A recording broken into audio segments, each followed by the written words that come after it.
धाराशिवच्या रामलिंग अभयारण्यामध्ये पट्टेदार वाघाचं दर्शन झालंय। या परिसरात अजून कुणीही प्रत्यक्षदर्शी नसला तरी बिबट्यासाठी लावलेल्या कॅमेऱ्यात पट्टेदार वाघ कैद झाला। 2 दिवसांपूर्वी या परिसरात पट्टेदार वाघाचे ठसे आढळले होते आणि या परिसरात पहिल्यांदाच वाघ सुद्धा आता दिसून आला। वन विभागाच्या रेस्क्यू टीमच्या कॅमेऱ्यात वाघाची छबी सुद्धा कैद झाली आणि वन विभागाकडून याबद्दल पुष्टी देण्यात आली। शेजारच्या बार्शी तालुक्यातल्या ठेबेवाडी परिसरातल्या वन विभागाच्या कॅमेऱ्यानेही पट्टेदार वाघ टिपलाय।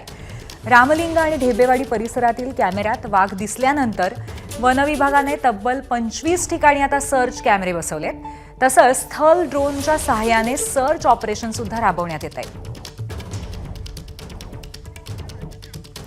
धाराशिव हा बालाघाट डोंगर रांगांमधला जिल्हा तसा ओसाडच आहे। या जिल्ह्यात आजूबाजूला लातूर, सोलापूर, बीड जिल्ह्यात सुद्धा जंगलाचं क्षेत्र तसं नाहीये। सरकारकडून वनीकरणाचे भरपूर प्रयत्न झाले पण पर्जन्यमानच कमी असल्यामुळे तिथे वनक्षेत्र कधी वाढलं नाही।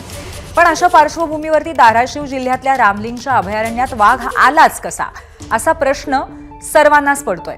महाराष्ट्रात वाघांचं वास्तव्य असणारे ताडोबा, मेळघाट, नवेगाव, पेंच आणि बांधवगड हे व्याघ्र प्रकल्प सुद्धा शेकडो किलोमीटर दूर आहेत। मग हा वाघ इथे एकटाच कसा आला असा अचंबित करणारा प्रश्न धाराशिवच नव्हे तर महाराष्ट्रातल्या सर्वच वन्यप्रेमींना पडलाय। वाघ जोडीदाराच्या शोधात आला असेल अशी शक्यता बोलून दाखवली जाते, पण तो रामलिंगला पोहोचेपर्यंत कुणाच्या निदर्शनास कसा आला नाही असा प्रश्न सुद्धा यातून निर्माण झालाय। एबीपी माझा, उघडा डोळे बघा नीट।